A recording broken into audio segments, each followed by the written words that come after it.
مرحبا حبايبي، عساكم بخير صحة وسلامة. أتمنى الكل تكونوا بخير.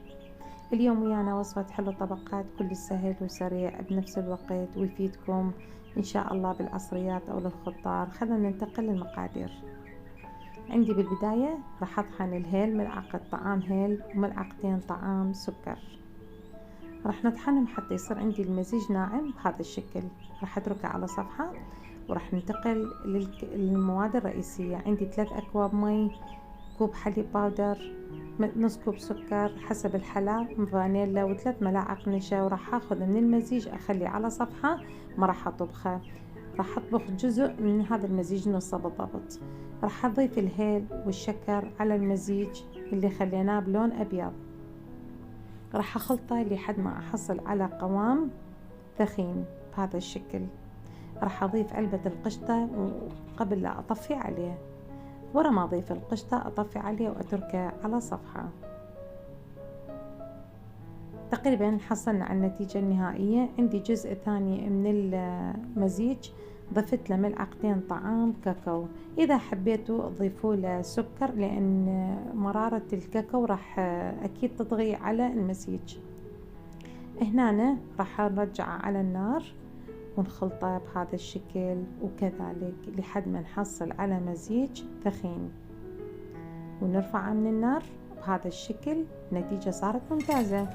راح نجيب البايركس اللي راح نصف به الحلوى الطبقات، واي نوع بسكت يعجبكم. ضفنا اللون الجوزي الطوخ بالبداية بهذا الشكل، وابدي اصفط البسكت ورا ما انقعه بالحليب السائل.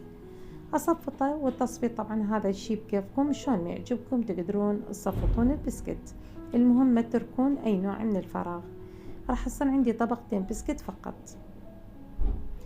راح نجيب المحلى بالابيض ونضيف له شوية من الجوزي. راح نسوي تدرج بالالوان، شوية لون افتح من الجوزي راح نشتغله، وراح نضيفه ونغطي ونساوي السطح مالته بهذا الشكل. وكذلك نرجع من جديد نصفط البسكت ورا ما ننقعه بالحليب وما نترك اي فراغ. وبهذا الشكل إن شاء الله نكمل المزيج. وراح أبدي الطبقة الأخيرة اللي هو اللون الأبيض، وخلي له قليل كلش من الجوزي، راح يصير لون أفتح، راح يعطيني تدرج بالألوان كلش حلو.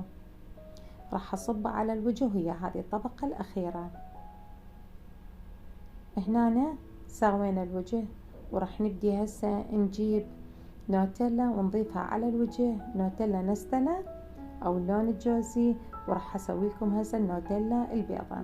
ربع كوب حليب مو كل شيء، السكر والزيت والشكر والحليب السائل بهذا الشكل. تضيفوا كلها بالخلاط وتخلطوه، وبعدين تبدون تسوون هذه النقشة على الوجه. انتهت وصفتنا، وأتمنى تنال إعجابكم، وإن شاء الله تقدرون تجربوها وتعطوني رأيكم بها. طعمها كلش طيب، وأتمنى تجربوها.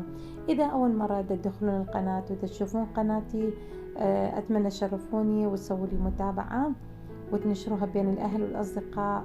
وما تنسون اللايك اللي يساعد القناة، وأكيد ينطي فرصة لأكثر من شخص راح يشوف الفيديوهات ويستفاد من عندها. تحياتي لكم، وإن شاء الله أرجع وياكم فيديو جديد ووصفة جديدة من قناة هيل وقرنفل.